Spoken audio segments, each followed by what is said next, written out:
ารถที่จะไปเที่ยวตามที่ต่างๆได้ยังไงบ้างคะต้องมีการปฏิบัติตัวอย่างไรเพื่อความปลอดภัยคะคุณหมอคะครับโดยปกติตอนนี้นะครับในส่วนของการติดเชื้อเราก็จะแบ่งพื้นที่ที่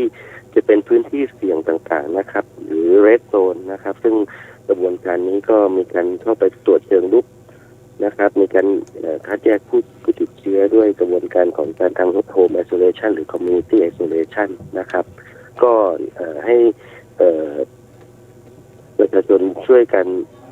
เข้าดูประกาศนะครับพื้นที่ไหนที่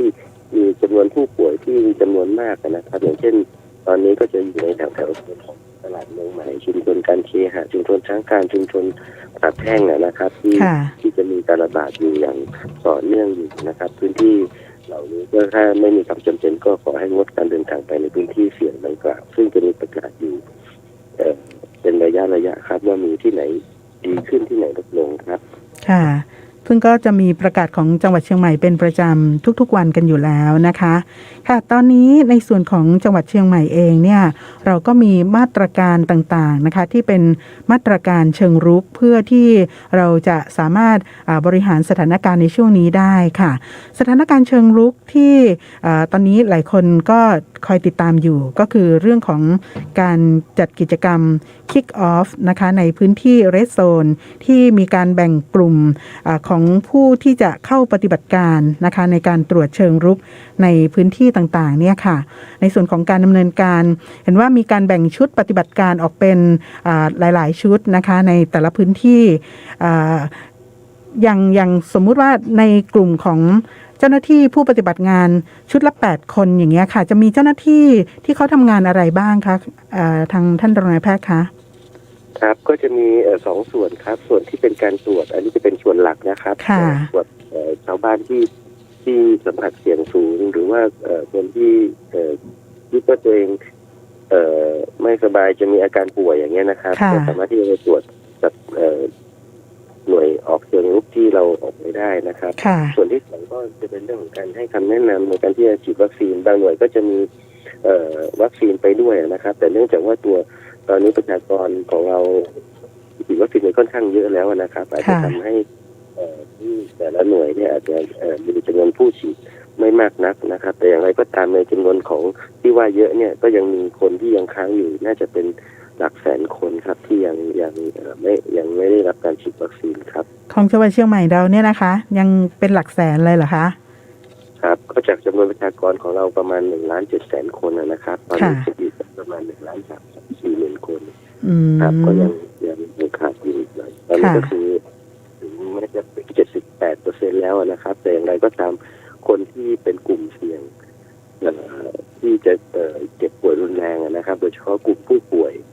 หรือกลุ่มผู้สูงอายุนะครับกลุ่มนี้ก็ยังอาจจะยังมีค้างอยู่เนื่องจากว่าหลายๆปัจจัยนะครับตัวอย่างเช่นผู้สูงอายุจะเดินทางลำบากไป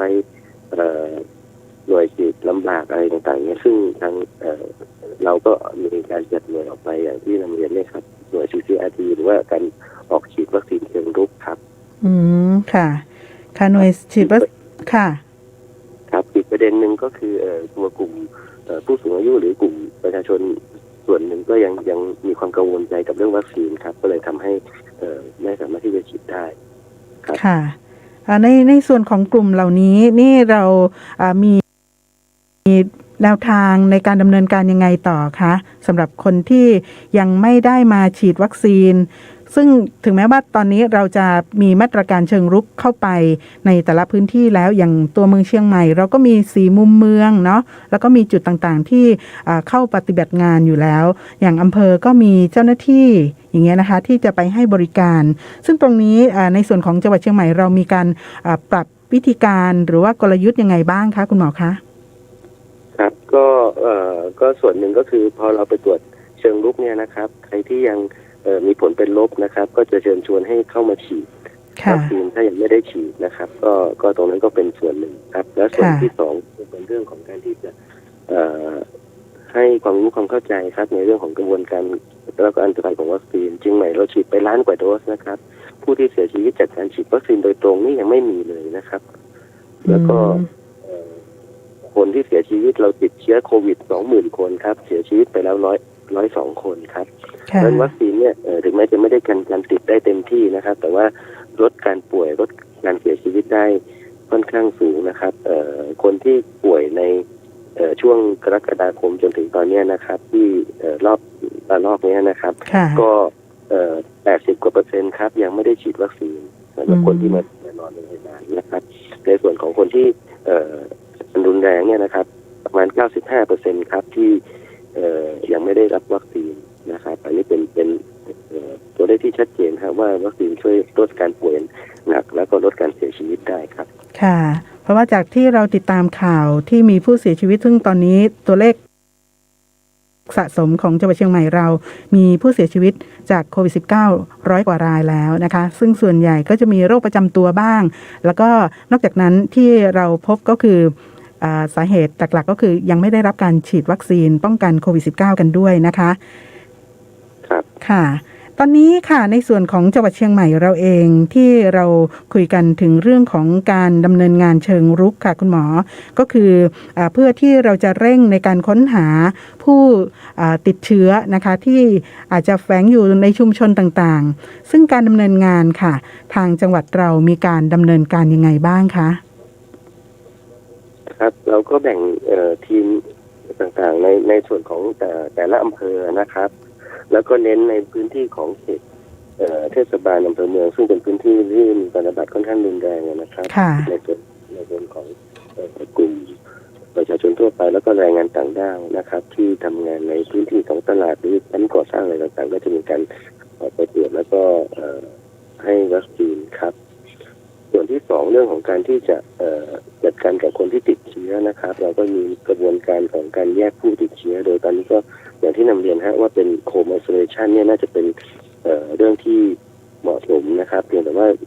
ณตอนนี้ในกระบวนการของการที่จะเข้าสู่ home isolation เนี่ยอาจจะยังมีปัญหาความไม่เข้าใจของประชาชนในรอบข้างอยู่บ้างนะครับก็เลยทำให้กระบวนการตรงนี้ยังได้ไม่ได้มากนักนะครับจริงๆเราอยากจะให้เขาจัดการอยู่ที่บ้านแล้วก็ซึ่งจะมีความสะดวกสบายกว่านะครับแล้วยกเว้นคนที่ไม่สามารถที่จะเข้าสู่กระบวนการของ home isolation ได้ค่อยมาเข้าสู่ในสถานที่พักรอของผู้ป่วยหรือ community isolation สถานที่คัดแยกผู้ป่วยตรงส่วนของชุมชนอย่างนี้นะครับก็จะลดภาระของการปฏิบัติงานของเจ้าหน้าที่ได้มากนะครับเนื่องจากว่าตัวผู้ป่วยส่วนใหญ่นะครับ 80% อาการน้อยหรือไม่มีอาการนะครับค่ะแล้วก็ถือว่าในส่วนของ Home Isolation หรือว่าการ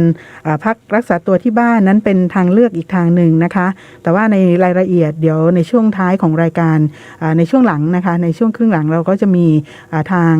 แพทย์หญิงนรินทร์ทิพย์ทำเลิกฤทธิ์นะคะที่ท่านจะได้มาพูดรายละเอียดในเรื่องนี้ว่าการปฏิบัติตัวกันจะไปเข้าสู่ Home Isolation ใครสามารถที่จะเข้าสู่การรักษาในแบบนี้บ้างเนาะคุณหมอเนาะแล้วก็นอกจากนั้นก็คือว่าเรายังมีเรื่องราวอื่นๆนะคะที่เราถือว่าในตอนนี้นั้นการเกิดคลัสเตอร์อะไรต่างๆในพื้นที่ก็ยังคงมีอย่างต่อเนื่องนะคะถึงแม้ว่าคลัสเตอร์อะไรต่างๆจะกระจายอยู่ทั่วไปแต่เราก็จะเห็นว่าชุมชนในเขตเมืองเนี่ยค่อนข้างสูงเลยทีเดียวซึ่งในการดำเนินชีวิตของพี่น้องประชาชนหลายคนเนี่ยก็บางคนจะเครียดมากเลยนะคะว่า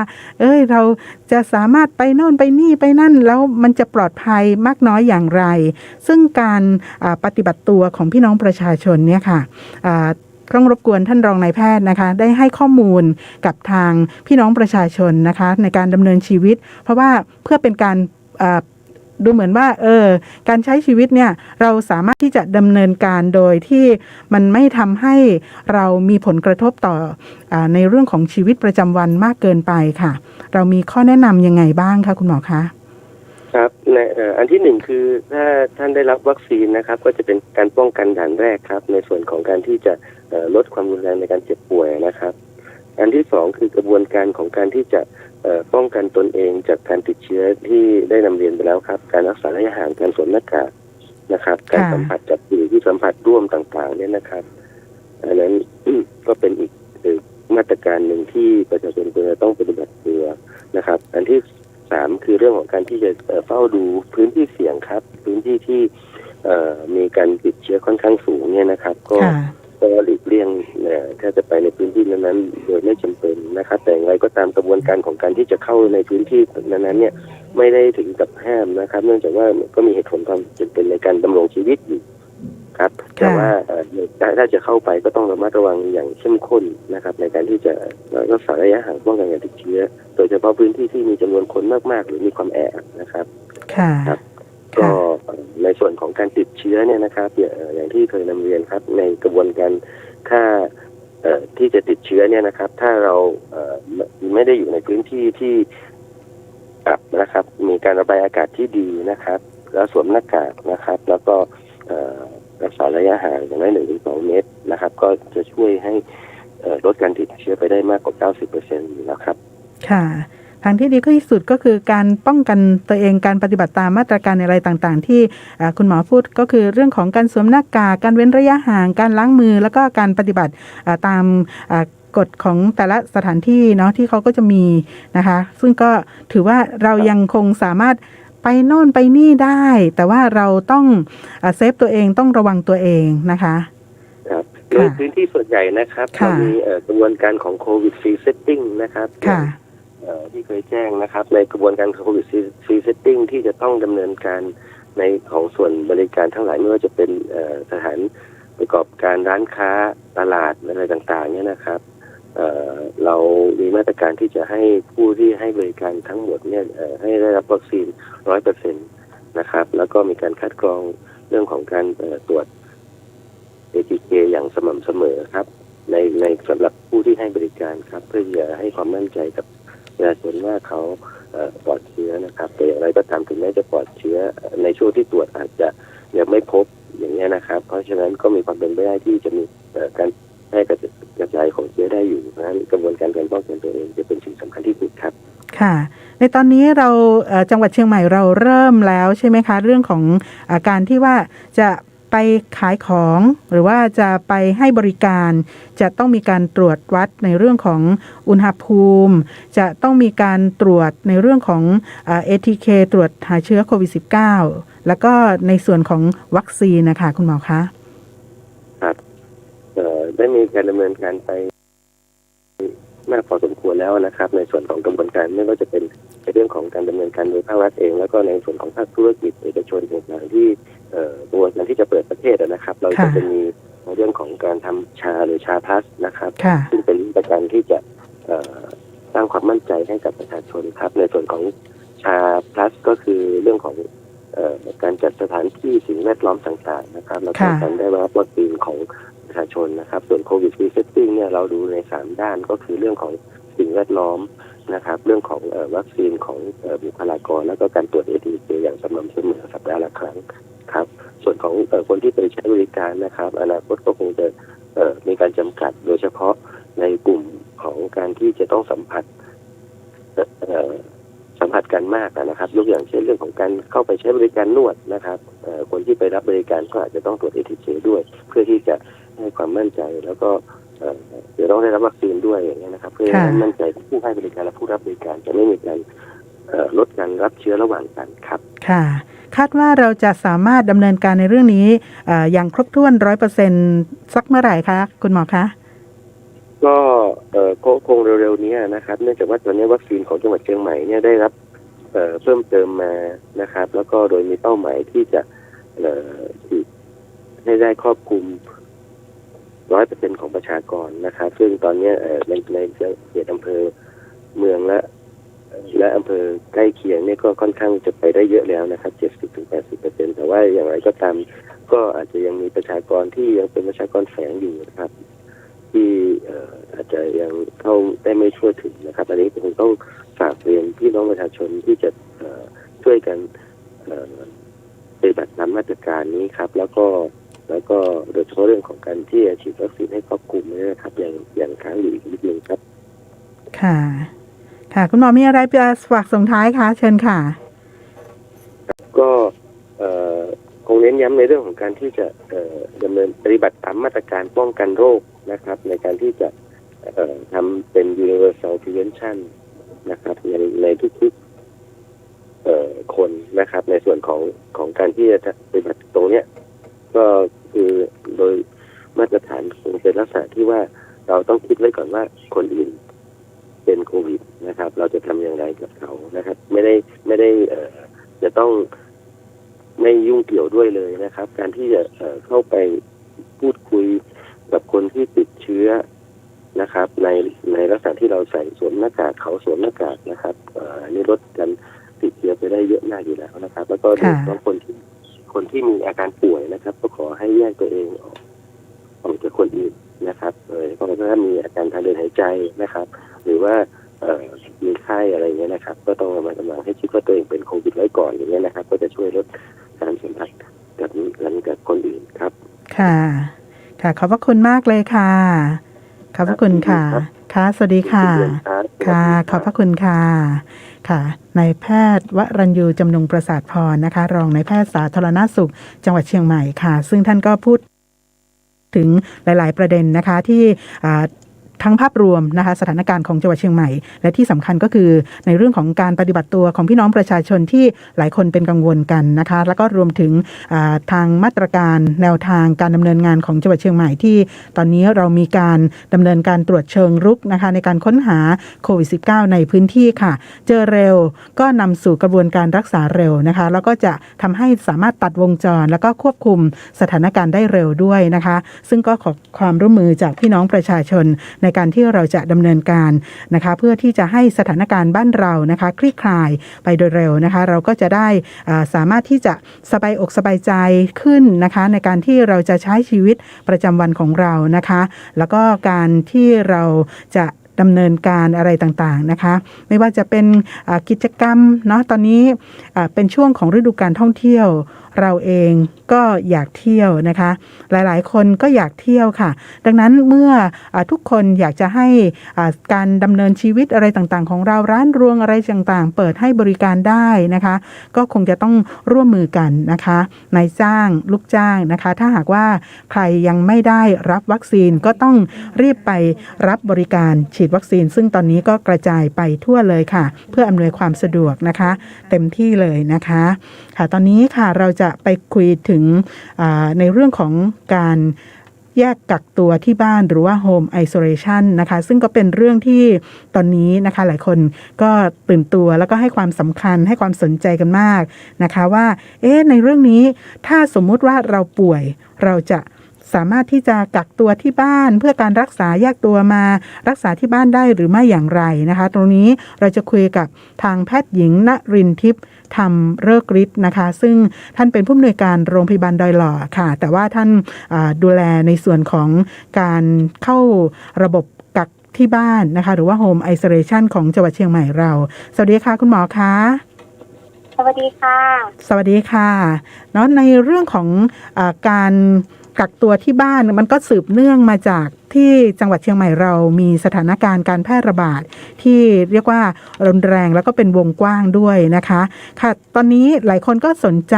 บางคนบอกว่าถ้าเราป่วยเนี่ยเราไม่ไปโรงพยาบาลได้ไหมตรงนี้คงจะต้องให้คุณหมอได้ไขข้อข้องใจนะคะเกี่ยวกับเรื่องแล้วก็ให้ความเข้าใจถึงเรื่องของระบบการแยกกักตัวที่บ้านค่ะคุณหมอคะเชิญค่ะค่ะสวัสดีค่ะค่ะแพทย์หญิงนรินทร์ทิพย์ธรรมฤกษ์ฤทธิ์นะคะผู้อำนวยการโรงพยาบาลดอยหล่อก็ได้รับมอบหมายให้ดูแลเรื่องของHome Isolation หรือการแยกกักตัวที่บ้านนะคะค่ะก็ทุกท่านทราบดีอยู่แล้วนะคะสถานการณ์ตอนนี้ที่มีการแพร่ระบาดของโรคโควิด -19 เป็นวงกว้างเนาะการรักษาผู้ป่วยโรคโควิด -19 จึงจำเป็นต้องใช้เตียงจำนวนมากนะคะแล้วก็โดยเฉพาะอย่างยิ่งกลุ่มผู้ป่วยที่มีความรุนแรงระดับปานกลางขึ้นไปซึ่งในการรักษาผู้ป่วยโควิด -19 นะทุกท่านอาจจะทราบดีนะคะว่าเราจะมีแบ่งสีตามความรุนแรงนะคะก็คือผู้ป่วยกลุ่มสีเขียวสีเหลืองสีส้มสีแดงนะคะซึ่งกลุ่มผู้ป่วยที่มีระดับอาการตั้งแต่ระดับปานกลางขึ้นไปก็คือสีเหลืองขึ้นไปนะคะจะต้องได้รับการรักษาในโรงพยาบาลหรือโรงพยาบาลสนามซึ่งมีจำนวนเตียงที่จำกัดนะคะเพราะฉะนั้นการทำ Home Isolation หรือการแยกกักตัวที่บ้าน จึงเป็นทางเลือกหนึ่งนะคะในการดูแลรักษาผู้ป่วยติดเชื้อโควิด -19 ที่ไม่มีอาการนะคะหรือมีอาการเล็กน้อยค่ะแล้วก็คนไข้ก็มีความพร้อมนะคะในการที่จะแยกกักตัวที่บ้านนะคะแต่จริงๆแล้วมันมีอีกทางเลือกหนึ่งนะคะก็คือกรณีที่สภาพบ้านไม่พร้อมหรือไม่มีความพร้อมเนี่ยเราก็จะให้อยู่ที่ศูนย์พักคอยนะคะหรือ community isolation นะคะซึ่งแต่ละอำเภอนะคะได้มีการจัดเรื่องของ CI หรือ community isolation นี้ไว้นะคะอันนั้นเนี่ยกรณีผู้ติดเชื้อที่ต้องการรักษาในระบบ home isolation ของเรานะคะก็คือจะได้รับความช่วยเหลือนะคะได้รับคำแนะนำแล้วก็รับสอบถามนะคะเพื่อประเมินอาการจากบุคลากรทางการแพทย์ทุกวันค่ะแล้วก็แต่เราก็มีเกณฑ์นะคะเราก็มีเกณฑ์ว่าใครบ้างนะคะที่จะเข้าสู่ระบบhome isolation ได้นะคะก็คือก็จะมีสองกลุ่มนะคะกลุ่มแรกก็คือกลุ่มที่ได้รับการรักษาอยู่ในโรงพยาบาลอยู่แล้วนะคะตอนนี้นะคะแต่ว่าอาการดีขึ้นอาการดีขึ้นแพทย์จะต้องให้ออกโรงพยาบาลนะคะเพื่อไปกักตัวที่บ้านจนครบระยะเวลากักตัวเนาะกลุ่มนี้ก็เช่นตอนนี้ระยะเวลาในการกักตัวก็คือ10 วันนะคะก็ถ้าบางคนอยู่โรงพยาบาลสนามหรือโรงพยาบาลบางแห่งแล้วประมาณ5 วัน6 วัน7 วันแล้วแต่จะกักตัวที่บ้านต่ออันนี้ก็สามารถอยู่ในระบบ home isolation ได้นะคะกับอีกกลุ่มหนึ่งก็คือผู้ติดเชื้อใหม่ค่ะผู้ติดเชื้อรายใหม่นะคะที่เพิ่งทราบนะว่าติดเชื้อนะคะแต่อาการไม่มากนะคะอาการเล็กน้อยแล้วก็ไม่มีหรือบางคนก็ไม่มีอาการเนาะอาการเล็กน้อยหรือไม่มีอาการนี่ต้องวินิจฉัยโดยแพทย์ใช่ไหมคะคุณหมอใช่ค่ะก็คื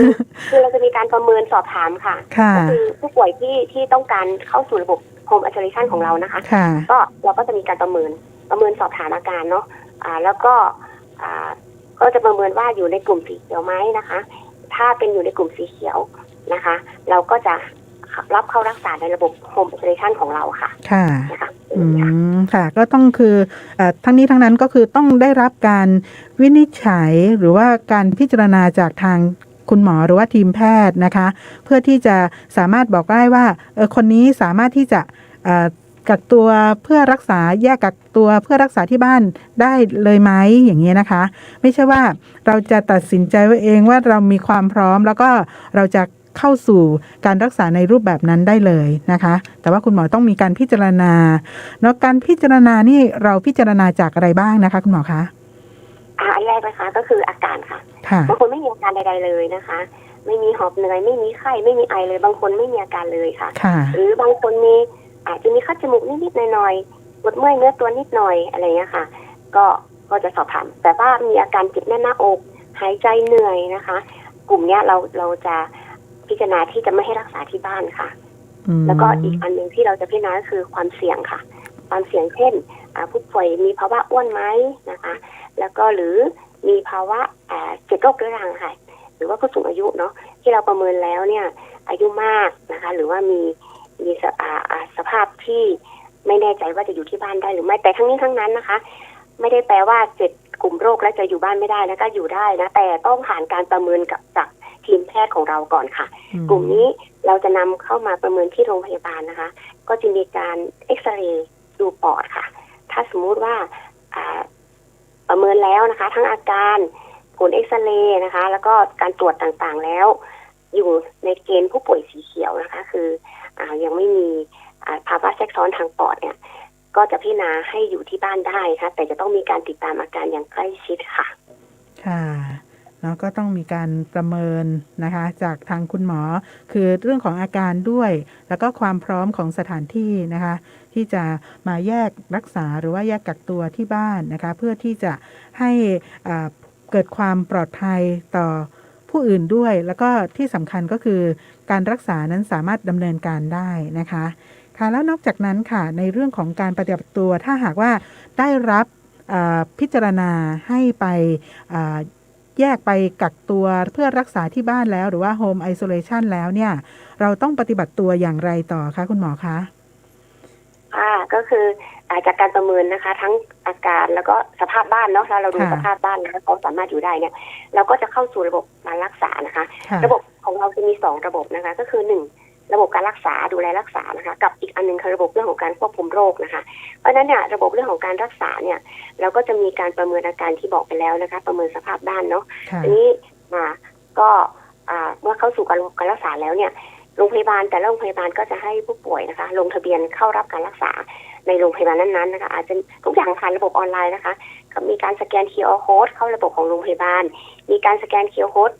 กรณีที่มีไลน์เนาะที่จะติดต่อกับโรงพยาบาลช่องทางที่จะติดต่อกับโรงพยาบาลค่ะคือเราจะต้องติดต่อกันได้เนาะคือสำคัญที่สุดก็คือนอกจากสภาพบ้านใช้ได้แล้วเนี่ยคนไข้จะต้องหรือผู้ติดเชื้อเนี่ยจะต้องสื่อสารกับเราได้ด้วยค่ะซึ่งการสื่อสารของเราเนี่ยก็จะต้องผ่านระบบ1โทรศัพท์ก็ได้นะคะอันที่2ไลน์ก็ได้ค่ะอันที่3ก็คือวิดีโอคอลก็คือเมื่อไหร่ที่มีการประเมินเนี่ยจะต้องมีข้อมูลสื่อสารระหว่างทีมผู้รักษานะคะทีมบุคลากรทางการแพทย์กับคนไข้ตลอดนะคะนี้ทุกคนนะคะที่ได้รับเข้าระบบ Home Isolation แล้วเนี่ยก็จะมีอุปกรณ์ที่สำคัญนะคะนั่นเราใช้คำว่า box set นะคะ box set นะคะหรือว่าแล้วแต่โรงพยาบาลจะตั้งชื่อกล่องเนาะจะเป็นกล่องห่วงใยหรือว่ากล่องฮักห่วงใยอันนี้ก็แล้วแต่โรงพยาบาลจะตั้งชื่อนะคะซึ่งในกล่องเนี่ยนะคะเมื่อเรารับผู้ป่วยเข้ารับโรงพยาบาลของเราแล้วเราจะส่งกล่องเนี่ยหรือว่าชุดอุปกรณ์เนี่ยไปให้ผู้ป่วยถึงบ้านเลยนะคะซึ่งใน box set เนี่ยนะคะจะประกอบด้วยยาฟาวิพิลาเวียนะคะซึ่งเป็นยาที่สำคัญมากเนาะเป็นยาต้านไวรัสที่สำคัญมากที่จะต้องผู้ป่วยจะต้องได้รับเร็วที่สุดนะคะโดยคุณหมอก็จะประสานแล้วว่าไม่มีข้อห้ามในการใช้ยาเช่นกำลังตั้งครรภ์ในช่วง3 เดือนแรกเนาะหรือมีภาวะแพ้ยาหรือเพราะว่าให้นมบุตรอะไรเงี้ยตรงเนี้ยเราจะซักประวัติตรงนี้ถ้าไม่มีข้อห้ามในการใช้ยานะคะเราก็จะให้เริ่มยาได้เร็วที่สุดนะคะอีกอันนึงก็คือในชุดนี้ก็จะประกอบด้วยยาพื้นฐานค่ะเช่นยาแก้ไข้แก้หวัดแก้ไอนะคะแล้วก็มีอุปกรณ์ที่สำคัญคือปลอดวัดไข้ดิจิตอลนะคะกับเครื่องวัดออกซิเจนปลายนิ้วซึ่งผู้ป่วยเนี่ยจะต้องวัดส่งให้บุคลากรทางแพทย์ทุกวันแล้วก็รายงานเราทุกวันว่าขณะนี้ว่าไข้เป็นยังไงแล้วก็ออกซิเจนปลายนิ้ววัดแล้วได้เท่าไหร่นะคะเพราะว่าถ้าออกซิเจนปลายนิ้วมีค่าต่ำลงเนี่ยเราจะต้องมีการดูแล้วว่ามีความผิดปกติเนี่ยจะต้องนำเข้าสู่ระบบการรักษาของโรงพยาบาลต่อไปค่ะ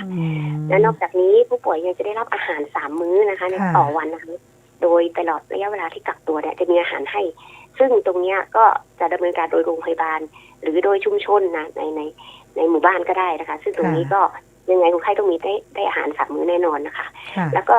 ระบบติดตามนะคะที่ย้ำนะคะคือระบบติดตามของบุคลากรทางการแพทย์กับผู้ติดเชื้อเนี่ยนะคะอย่างที่บอกไปแล้วไม่ว่าจะเป็นโทรศัพท์ไลน์หรือวิดี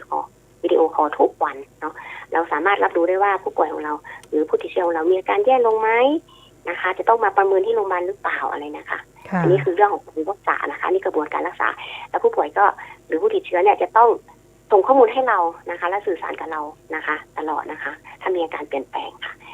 ส่วนอีกเรื่องนึงก็คือที่เราห่วงใยอยู่แล้วนะคะก็คือระบบควบคุมโรคนะคะเพื่อป้องกันการแพร่กระจายเชื้อค่ะก็คือผู้ติดเชื้อของเราเนี่ยจะต้องทำกติกากับเรานะคะมีการเซ็นยินยอมและพร้อมจะปฏิบัติตามกติกาของเราในการรักษาแบบ Home Isolation เนาะก็คือเราจะขอให้ผู้ที่รักษาในระบบ Home Isolation ทุกคนนะคะจะต้องไม่ให้ผู้อื่นมาเยี่ยมที่บ้านนะคะคือแยกกักตัวจริงๆในห้องต้องมาเยี่ยมกันเหมือนไปโรงพยาบาลเหมือนเมื่อก่อนค่ะใช่ค่ะใช่ค่ะก็คือขอให้อยู่ในห้องนะคะมีห้องส่วนตัวอยู่ในห้องส่วนตัวตลอดเวลาเลยนะคะถ้ามีห้องน้ำส่วนตัวได้ยิ่งดีนะคะแต่ถ้าไม่ได้จริงๆก็คืออยู่ห้องส่วนตัวแล้วสามารถใช้ห้องน้ำร่วมกับคุณได้แต่ขอเป็นคนสุดท้ายในวันนั้นและมีการทำความสะอาดนะคะห้องน้ำร่วมเลยค่ะตลอดนะคะแล้วก็งดออกจากบ้านนะคะงดเลยนะคะงดเลยไม่ให้ออกเลยนะตลอดระยะเวลารักษานะคะแล้วก็หากจำเป็นต้องพูดคุยหรือ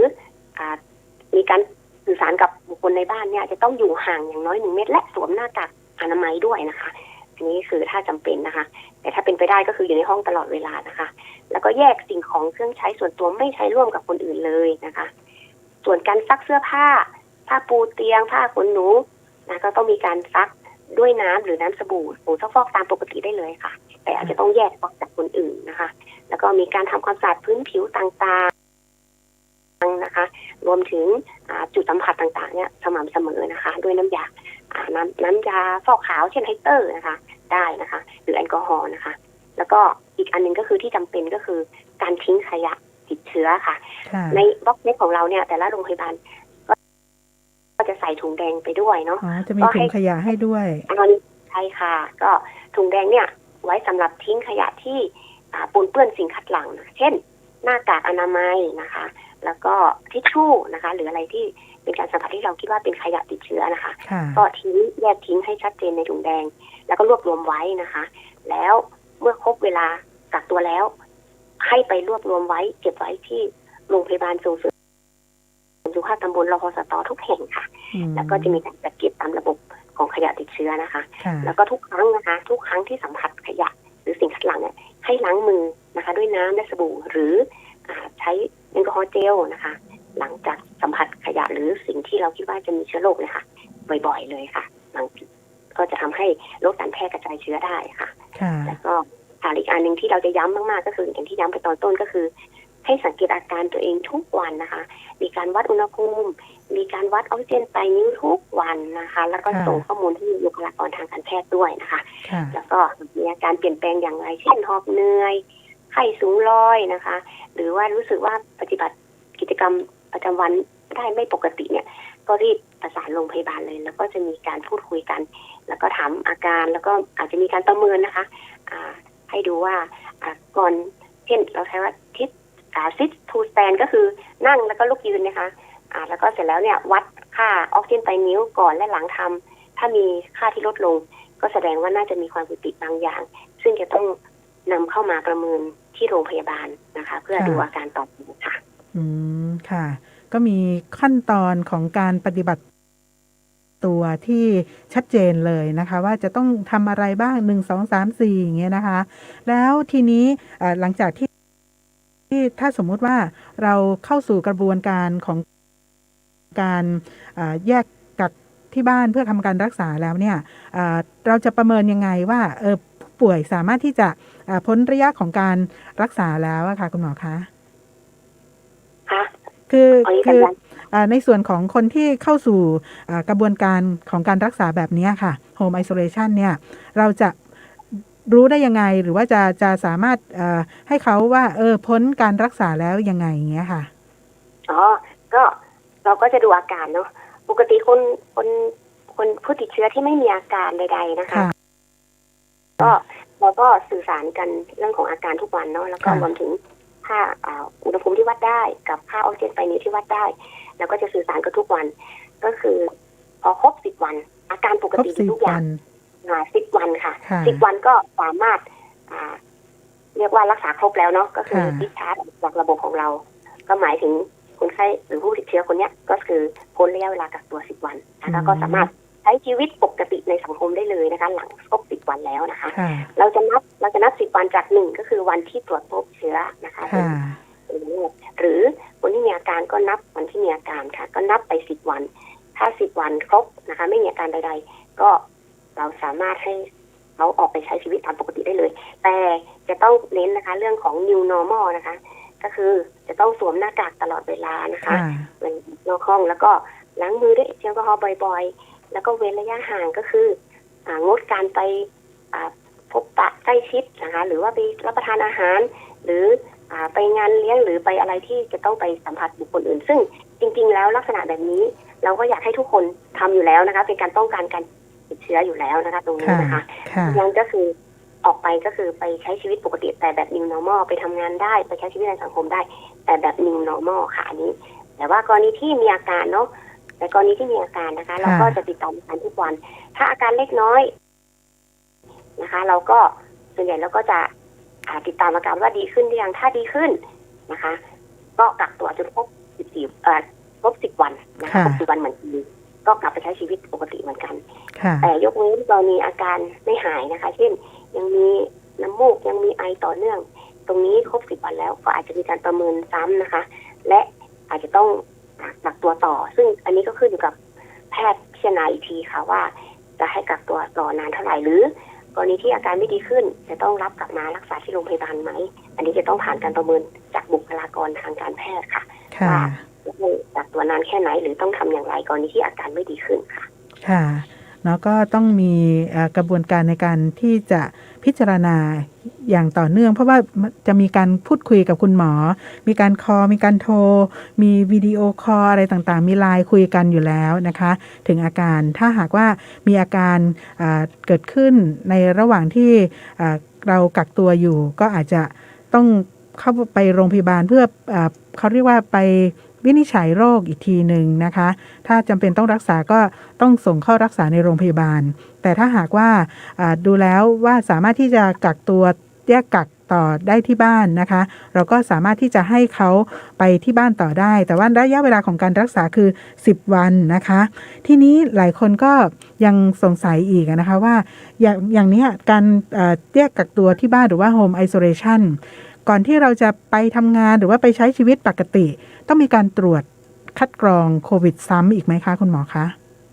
ค่ะคือตอนนี้ตามแนวทางปัจจุบันนี้นะคะก็คือไม่ว่าผู้ป่วยผู้ติดเชื้อโควิด -19 จะรักษาที่โรงพยาบาลหรือระบบ Home Isolation หรือว่าระบบ Community Isolation เมื่อครบระยะเวลากักตัว10 วันแล้วนะคะไม่จำเป็นต้องตรวจเชื้อซ้ำอีกแล้วค่ะเพราะอาจจะพบสารพันธุกรรมของเชื้อได้แต่ไม่สามารถแพร่เชื้อได้แล้วค่ะก็คือไม่จำเป็นค่ะไม่จำเป็นนะคะค่ะเนาะนอกเหนือจากเรื่องของ Home Isolation แล้วคุณหมอมีอะไรที่อยากจะฝากกับพี่น้องประชาชนเพราะว่าผู้ฟังรายการเราเนี่ยก็มีทั้งผู้ติดเชื้อนะคะผู้ที่เคยติดเชื้อแล้วก็มีพี่น้องประชาชนทั่วไปกับการที่จะให้เขาได้ใช้ชีวิตในสังคมที่เรียกว่าสบายใจแต่ปลอดภัยอะค่ะคุณหมอคะรบกวนคุณหมอนิดนึงค่ะค่ะก็คือก็จะฝากถึงท่านผู้ฟังทุกท่านนะคะเรื่องของการป้องกันโควิด -19 ตอนนี้ทุกท่านก็กาดอย่าตกนะคะขอย้ำนะคะก็คือเรื่องของการสวมหน้ากากอนามัยนะคะหรือหน้ากากผ้าเนาะเวลาที่เราต้องออกจากบ้านหรือว่าไปพบปะผู้คนอันนี้ขอย้ำเลยนะคะอันนี้ต้องปฏิบัติเนาะการล้างมือบ่อยๆนะคะอันนี้ก็เป็นสิ่งที่ต้องปฏิบัติเรื่องของการเว้นระยะห่างนะคะอย่างที่บอกไปแล้วคืองดการชุมนุมงานเลี้ยงหรือกิจกรรมที่มีการรวมคนจำนวนมากเนี่ยก็ถ้าหลีกเลี่ยงได้ก็หลีกเลี่ยงนะคะแล้วก็สำคัญที่สุดก็คือฉีดวัคซีนให้ครบ2 เข็มนะคะคือวัคซีนอาจจะป้องกันการติดเชื้อไม่ได้ 100% แต่จะช่วยลดความรุนแรงและป้องกันการเสียชีวิตนะคะซึ่งถ้าทุกท่านติดตามข่าวทุกวันจะเห็นว่าผู้เสียชีวิตของเราส่วนใหญ่นะคะไม่ได้รับวัคซีนหรือได้รับวัคซีนแค่เข็มเดียวอะไรเงี้ยนะคะเพราะฉะนั้นเนี่ยขอให้ทุกท่านไปรับวัคซีนและทีม Home Isolation ของเราจะดีใจมากถ้าทราบว่าผู้ป่วยหรือผู้ติดเชื้อที่เข้าสู่ระบบ Home Isolation ได้รับวัคซีน2 เข็มแล้วนั่นหมายความว่าโอกาสที่จะมีอาการเปลี่ยนแปลงที่รุนแรงเนี่ยจะน้อยมากนะคะเรื่องที่2นะคะเรื่องที่2ที่จะย้ำก็คือเมื่อมีความเสี่ยงเนาะเช่นที่ทำงานหรือบุคคลใกล้ชิดของเราเนี่ยที่เราไปพบปะเนี่ยหรือว่าเราเองมีความเสี่ยงที่อาจจะได้รับเชื้อเนี่ยขอให้เข้ารับการตรวจหาเชื้อนะคะที่โรงพยาบาลนะคะหรือจะตรวจ ATK ด้วยตนเองหรือกรณีที่มีการออกตรวจเชิงรุกนะคะช่วงนี้มีการออกตรวจเชิงรุกในพื้นที่ต่างๆในอำเภอเมืองนะคะหรือที่โรงพยาบาลต่างๆนะคะก็ขอให้เข้ารับการตรวจนะคะเพื่อหาเชื้อก็คือตรวจเร็วนะคะทราบผลเร็วรักษาเร็วได้ยาเร็วนะคะอาการก็จะน้อยแล้วก็หายได้เร็วนะคะโดยที่เชื้อไม่ลงปอดเนาะแล้วก็ไม่ต้องตกใจด้วยนะคะก็ตั้งสติให้ดีๆนะคะว่าติดเชื้อแล้วก็ไม่ต้องตกใจเนาะว่าตรงนี้เรามีระบบการรักษาหลายๆมีทางเลือกหลายๆช่องทางนะไม่ว่าจะเป็น CI หรือ HI ของเราหรือ Home Isolation นะคะก็ให้โทร1330นะคะกด14นะคะกรณีที่นึกอะไรไม่ออกเนาะกดโทร133สายด่วนสปสชนะคะ1330กด14นะคะตลอด24 ชั่วโมงนะคะหรือโทรโรงพยาบาลใกล้บ้านก็ได้ค่ะทุกอำเภอนะคะจะมีระบบการดูแลผู้ป่วยหรือผู้ติดเชื้อโควิด -19 นะคะทั้งระบบ CI แล้วก็ HI นะคะค่ะแล้วก็ข้อสุดท้ายเลยนะคะที่สำคัญมากนะข้อสุดท้ายมากก็คือเรื่องของความกังวลนะคะเข้าใจถึงความกังวลของคนข้างบ้านหรือข้างห้องนะคะคอนโดหอพักนะคะนี่คือขอให้สบายใจได้เลยนะคะก็คือเรื่องของการแพร่กระจายเชื้อถ้าผู้ติดเชื้ออยู่ในห้องตลอดเวลานะคะเขาสามารถกักตัวในห้องตลอดเวลาเนี่ยก็จะไม่แพร่เชื้อนะคะเพราะฉะนั้นเนี่ยก็ขอร้องนะคะอย่าได้รังเกียจนะคะผู้ติดเชื้อนะคะขอให้กำลังใจนะคะและ มีความเอื้ออาทรแบ่งปันนะคะให้ความช่วยเหลือนะคะเมื่อถูกร้องขอให้ซื้อของจำเป็นหรือเขาต้องการอะไรเนี่ยมีความเอื้ออาทรในการช่วยเหลือเขาเพื่อเขาจะได้กักตัวได้ครบเวลานะคะและที่สำคัญก็คือเป็นหูเป็นตานะคะก็คือคอยดูว่าไม่ให้เขาออกจากห้องหรือออกจากบ้านไปไหนตลอดระยะเวลาที่กักตัวจนครบกำหนดก็จะทำให้ทุกคนปลอดภัยค่ะค่ะอันนี้ก็ฝากไว้ค่ะค่ะขอบพระคุณมากค่ะค่ะนายแพทย์หญิงณรินทร์ทิพย์ธรรมฤกษ์ฤทธิ์นะคะผู้อำนวยการโรงพยาบาลดอยหล่อซึ่งท่านดูแลรับผิดชอบในเรื่องของ Home Isolation ของจังหวัดเชียงใหม่เรานะคะค่ะวันนี้ช่วงเวลาของรายการผู้ว่าราชการจังหวัดเชียงใหม่พบประชาชนนะคะขอบคุณท่านนายแพทย์วรัญญูจำนงประสาทพรรองนายแพทย์สาธารณสุขจังหวัดเชียงใหม่แพทย์หญิงณรินทร์ทิพย์ธรรมฤกษ์ฤทธิ์นะคะผู้อำนวยการโรงพยาบาลดอยหล่อมากๆเลยค่ะดิฉันเดือนอิตาผู้ดำเนินรายการขอบพระคุณทุกท่านที่ติดตามรับชมรับฟังกันนะคะวันอาทิตย์หน้าพบกันใหม่กับรายการผู้ว่าราชการจังหวัดเชียงใหม่พบประชาชนนะคะสวัสดีค่ะ